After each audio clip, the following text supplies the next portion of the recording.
Good afternoon, everybody. Phil Simons here with Columbia Grain and your Friday afternoon weekly grain market recap. Well, we did wind the week up here, but not before we did actually put a close to the U.S. presidential election on Tuesday. So it's nice to definitely put that in a rearview mirror now and get rid of all the ads that we were seeing. But we did wind the week up here on Friday with the November World Agriculture Supply and Demand estimate from the USDA. So I'm going to share my screen with you and we're going to dive right into it again. If we navigate over to our favorite website, columbiagrain.com, and in the upper right-hand corner, if we go to the Producer Solutions tab, that'll take us over to our Producer Solutions link. But we did have the November WASDE report, and quite honestly, the numbers were pretty well in line, with the exception of a couple of surprises in some changes to potential yield for the 24-25 crop. But when we take a look at the where the ending stocks are coming in for the U.S. for corn, pretty well in line with where the average estimates had them coming in at, but definitely down slightly from where we were last month, down by about 3% there. Soybeans again coming in, at a little bit of a surprise here on the ending stocks numbers, down 15% from last month, and definitely again down from where the average trade had the estimates come in pre-report here. When we look at the production, the U.S. Corn and soybean production, yield on corn was actually brought down to 183.1, when the average estimate in last month, we also had them at 183.8. So we did see a little bit of a reduction in the overall yield throughout the U.S. In corn potentially here. The bigger surprise really did come in the reduction in the soybean production and yield there, coming in at 51.7 in today's report, which was down 3% from last month's 53.1 bushel to the acre.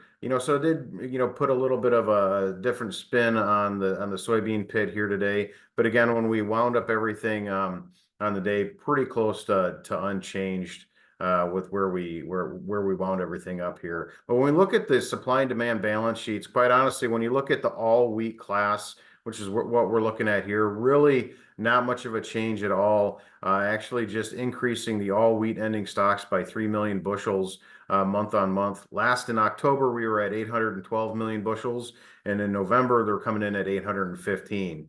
And then you can see over on the right-hand side of your screen by the difference of classes and the breakdown there that you see in terms of what the actual change was just month on month. But in all reality, on the all wheat classes, really very, very minimal change from where we were last month.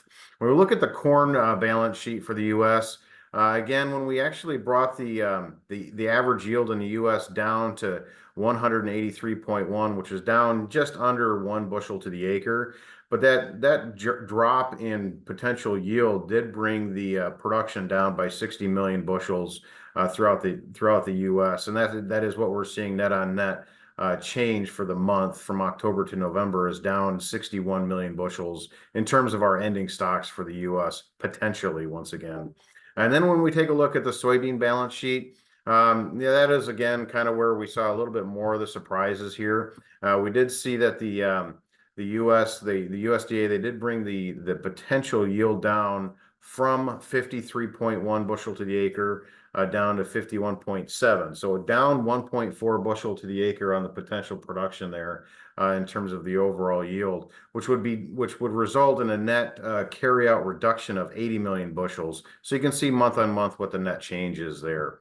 But again, just really trying to highlight the importance of getting your orders out there and working and seeing what the net effect was overall on the weekly changes. We can see that soybeans, quite honestly, had the biggest change here when we actually see the weekly range was 62 cents, and the weekly change was actually, we were able to hold on to 34 cents week on week here.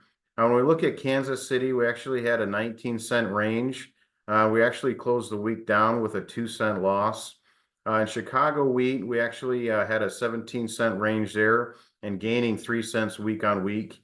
And in Minneapolis, to wrap everything up, we actually had a 17-cent range there as well, but we actually closed the week out with a net penny loss.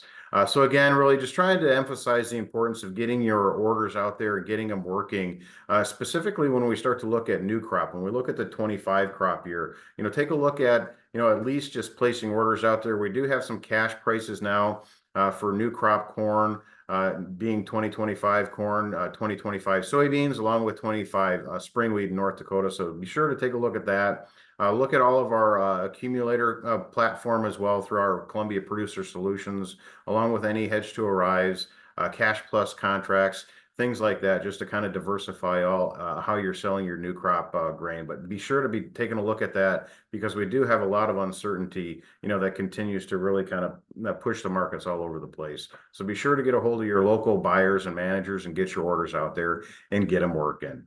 Other than that, we're going to go ahead and wrap everything up for the weekend here. Hope everybody has a great weekend. And remember, if you can drink it, don't trade it. Have a great weekend, everybody. We'll talk with you next week.